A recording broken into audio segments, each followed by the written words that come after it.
Transfer ব্যানের কারণে নতুন খেলোয়াড় সংগ্রহ করতে না পারা, প্রথম সারির খেলোয়াড়দের দল ছাড়ার ধাক্কা এবং রিজার্ভ দল থেকে উঠে আসা ফুটবলারদের অনেকেই দল ত্যাগ করার ফলে হায়দ্রাবাদ এফসি বর্তমানে মাত্র ১৩ জন খেলোয়াড় নিয়ে সংকটে পড়েছে। এর মধ্যেও ২ জন খেলোয়াড় বেতন না পেয়ে একতরফাভাবে চুক্তি বাতিল করে ক্লাবের বিরুদ্ধে প্লেয়ার স্ট্যাটাস কমিটিতে অভিযোগ জানিয়েছে। এই পরিস্থিতিতে নিজেদের প্রথম ম্যাচের মাত্র ৩ দিন আগে ডুরান্ড কাপ থেকে নাম প্রত্যাহার করার সিদ্ধান্ত নেয় হায়দ্রাবাদ এফসি।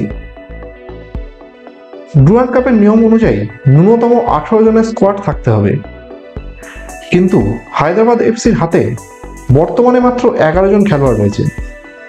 আমন্ত্রণমূলক প্রতিযোগিতা হওয়ায় চুক্তিহীন বা অপেশাদার খেলোয়াড়দের সই করিয়ে স্কোয়াড গঠন করা সম্ভব হলেও হায়দ্রাবাদ সেই ঝামেলায় না গিয়ে সরাসরি প্রতিযোগিতা থেকে সরে দাঁড়ানোর সিদ্ধান্ত নেয়।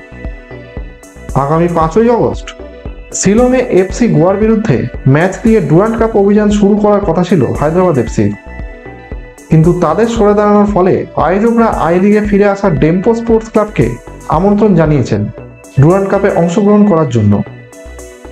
এই ঘটনাটি হায়দ্রাবাদ এফসির ভবিষ্যৎ নিয়ে প্রশ্ন তুলেছে। খেলোয়াড় সংকটের কারণে আইএসএল থেকেও সরে দাঁড়ানোর সম্ভাবনা দেখা দিয়েছে।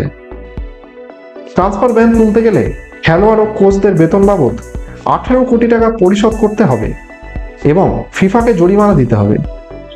১ মাসের মধ্যে এত টাকা পরিশোধ করে নতুন দল গঠন করে আইএসএল খেলা শুরু করা প্রায় অসম্ভব।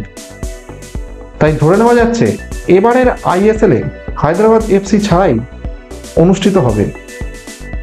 এই ক্লাবটির ভবিষ্যৎ চিরতরে অনিশ্চিত হয়ে যেতে পারে।